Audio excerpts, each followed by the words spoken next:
استاذ اشرف، مساء الخير. الاول برحب بيك في موقع دوشه فن. اهلا بيكم، اهلا وسهلا. كنا عايزين نتكلم عن الاحداث اللي بتحصل دلوقتي، واكيد ان السينما اتاثرت كتير جدا باللي بيحصل دلوقتي، فراي حضرتك ايه؟ هو فعلا السينما اتاثرت. بس هو اللي انا عايز اقول عليه ان الوقت ده من كل سنه، اللي هو من بعد اجازه نص السنه لحد نص خمسة، هو ده وقت بيبقى في الطبيعي وقت بيكون بلغة السينما وقت ميت، يعني ما بيبقاش وقت حيوي بالنسبة للسينما. اللي حصل السنة دي ان المسألة بقت اكتر، بقى الناس خايفة تنزل تروح السينما، خايفين ينزلوا في الشارع، في احداث كتير، في مظاهرات، في اضرابات، في ثورة مش حاجة بسيطة يعني. اللي اثر اكتر من اللي اتاثر اكتر من دور العرض، وهو ده اللي اثر على دور العرض، ان عجلة الانتاج قلت. يعني هنلاقي عجلة الانتاج قلت بالنسبة للسينما، فدور العرض طبعا مبقاش فيه افلام مصري اللي هي تعمل حياة من تاني في السينما.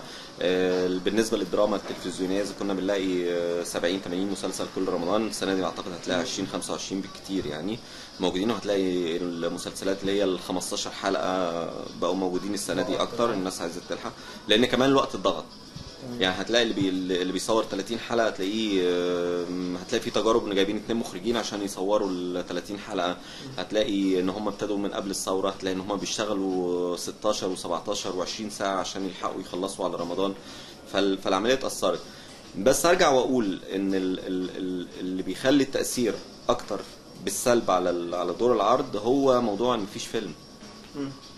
يعني بمعنى عندي افلام امريكاني موجوده في دور العرض، فلقينا فيه اقبال كويس قوي، ولقينا فيه وايرادات، محقق ايرادات كانها بتتعرض في الايام العاديه، بدون ذكر اسماء. يعني في مجموعه افلام كبيره نزلت هي عملت الشغل ده. متهيألي لو في افلام مصري كويسه، الناس هتنزل وهيخشوا ويروحوا. وانا متهيألي ان صرخة نملة هيكون بدايه الافلام والفجومي، دي بدايه الافلام الكويسه اللي هتنزل، هتخلي الناس ترجع تروح السينما. يمكن النهارده بدايه كانت صرخة نملة والفجومي في نفس التوقيت، والاسبوع الجاي يمكن في ثاني اكسيد الكربون. يمكن دي تكون حركه او مؤشر لبدايه الحركه او بدايه السينما، وخصوصا ان موسم الصيف السنه دي ضيق شويه او ضيق كتير. ده طبيعي ان احنا مستنيين. بقول لك يمكن ابتدى من النهارده في الفجومي وصرخة نملة الافتتاح بتاعه النهارده اهو، يعني بكره كل الناس هيتفرجوا عليه في دور العرض. عندنا الاسبوع اللي جاي سامي اكسيد الكربون، ده هاني رمزي واخراج اكرم فريد، وبعده في يمكن فيلم مصري، فيلمين مصري كمان ان شاء الله يفتح السوق، يتفتح والناس ترجع تاني تخش السينما. اتوقع ان هو في بدايه مثلا النجوم، في نجوم كتير جدا اجلت سواء مسلسلات او افلام. تفتكر ان ممكن الافلام دي تلحق بموسم العيد اللي جاي؟ يعني ولا هيفضلوا متاثرين برضو؟ ما اعتقدش هيبقى في افلام على العيد الصغير اللي جاي، افلام كبيره. يعني بص لظروف اللخبطه اللي حصلت، يعني الدراسه اتاجلت، فبقى في دراسه دلوقتي، الناس مكثفه وعشان وقت امتحانات وشهرين وداخلين على رمضان وانتخابات الرئاسه، يعني في حاله موجوده في البلد. ان شاء الله تبقى ان شاء الله نعدي البار الامان وترجع عجله الانتاج تدور تاني. احنا عارفين يمكن في فيلم كف القمر هو انتهى تقريبا وفيلم جاهز للعرض، ولكن تم تاجيله. تفتكر هيكون ده موجود قريب انا اعتقد انه هيكون موجود قريب ان شاء الله. شايف طيب ايه الافلام اللي ممكن السنه دي تفرقع لا بص هقول لك على حاجه، هي حاجات هي كلها بتاعت ربنا يعني، بس انت ما تضمنش ايه. دلوقتي ما بقاش في مقاييس حتى في كل العالم. في كل العالم ممكن يعمل فيلم تكلفته بسيطه جدا جدا، وفجاه تلاقيه ده الفيلم اللي مكسر ومحقق ايرادات عاليه جدا جدا جدا. وفي مصر نفس الحكايه، اتعمل افلام بولاد صغيرين وحققت ايرادات عاليه، واتعمل افلام بنجوم كبار وما حققتش. فهي بص الوقت اللي جاي ده اعتقد هيبقى فيه طفره في السينما، هيبقى فيه تغيير في الموضوعات نفسها، هيبقى فيه المساله تبقى فيها جديه اكتر، هيبقى فيه وجوه جديده بتطلع وبتشتغل، هيبقى فيه، انا متهيألي يمكن يبقى فيه انتاج كمان اكتر. يعني انا احساسي كده، يعني الفيلم اللي كان بينتج بيتكلف 25 مليون جنيه، والارقام اللي احنا بنسمعها الكبيره دي، ممكن يتفك ب3 افلام وتعمل 3 افلام بمخرجين مميزين بانتاج مميز بممثلين جداد، وتلاقيه محقق حكايه. خصوصا ان احنا بقينا دلوقتي في عصر الحدوته بتقول ايه، الموضوع بيهمنا ولا ما بيهمناش. ممكن اعمل فيلم بانتاج كبير قوي قوي والموضوع مش هاممني. خصوصا ان في انخفاض في الاجور كمان اللي شفناه بعد طبعا القائمه السوداء اللي اتعملت، في منتجين كتير هتخشى التعامل مع نجوم كبار من الصف الاول.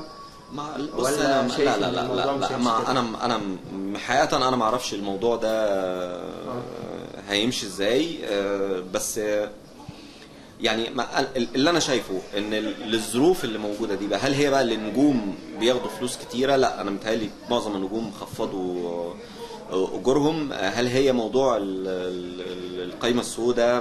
ما اعرفش، هي مسميات جديده بقينا نسمع عنها. في النهايه احنا كلنا مصريين مبدئيا يعني. نمره 2 ان المنتجين بدا الاتجاه بتاعهم دلوقتي نشوف وجوه جديد. طب معلش هو سؤال كده، يعني انت ضد القائمه السوداء او النجوم اللي اطلق عليهم ان هم نجوم القائمه السوداء زي ما شفنا كلنا في مصر، انت ضد الموضوع ده؟ بصراحه انا ضد الموضوع ده، يعني يبقى في موقف بس ما يبقاش موقف ان احنا انه الناس دي تقاطع خالص. هي بس انا كل الحكايه انا ما اعرفش ايه اللي اتقال او اللي اتعمل، يعني بسمع بس اوقات بتؤول للحاجات لحاجات تانية، زي ما بتسمع فلان واخد مليار فانت تيجي تحكي لي ده واخد 5 مليار، واحد تاني يحكي لواحد ده واخد 300 مليار. ده فين الحقيقه؟ انا مش عارف، الله اعلم، يمكن ده صح، بس انا بحس ان المسائل لما بتتناقل بتكبر. والحكايه اللي انا بتكلم عليها يا جماعه، احنا عايزين كل واحد يقول رايه ونسمع، نحترم راي الاخر، بس ما يكونش فيه تجريح. يعني حقيقه يعني انا بس ما يكونش فيه تجريح في طرف يجرح لطرف تاني يعني. وربنا يسهل وتعدي الدنيا على خير وتبقى احسن يعني، ان شاء الله كل حاجه تبقى احسن. طيب سؤال كده بقى عن اعمالك الفنيه اللي جايه بقى ان شاء الله، في حاجه؟ انا بصور دلوقتي مع مدام حنان ترك، انا بصور نونا المأذونة. دي حاجه لايت كوميدي واخراج منال الصيفي. بعمل شخصيه كده كاركتر، انا اتفاجئت شركه الانتاج هم اللي باعتين لي، مش منال يعني. بعمل دور جزار اسمه عظمه وعنده قضيه دمها خفيف قوي، ف يعني هو كاركتر كده بعمله. وبعمل مع ولي الشرف ان انا بشتغل حاجه من تاليف الاستاذ عبد الرحمن الابنودي، وادي الملوك.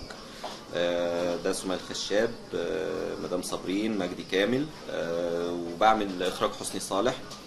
بعمل سيكونس كده حوالي 5 حلقات. بس انا عجبني جدا، مسلسل مكتوب حلو قوي قوي، صعيدي، احداثه بتبدا من الاربعينات. والدور اللي انا بعمله، انا بعمل دور ولد مسيحي اسمه رزق، بواب لمدرسه راهبات. فهو تركيبه كده عجباني الحقيقه، فانا عملتها. خصوصا انا يعني ما اعرفش، انا يعني انا بحب ممكن اعمل مشهدين 3 بس انا بحببهم يعني، ما بتبقاش فارقه معايا الحقيقه يعني. رغم ناس كتير بيقولوا لي بلاش تعمل كده، يعني ناس كتير ممثلين لا ما تعملش كده، لو انت عملت ورحت وعملت ضيف شرف وعملت مشهدين ولا عملت حلقتين هتتحبس في ده. انا حابب ده فبعمله، حابب ان انا اعمل حاجه ليها هدف وليها رساله وحاسسها من جوايا بغض النظر عن كبيره. عامل حوالي 7 مشاهد مع الاستاذ محمد النوالي وغادة عبد الرازق في السماره، وده مش هحكي عنهم، انا هسيبهم يعني كده مفاجاه للناس يعني، فربنا يسهل يعني. لا ان شاء الله بالتوفيق، ونتمنى لك التوفيق ان شاء الله في موقع دوشه فن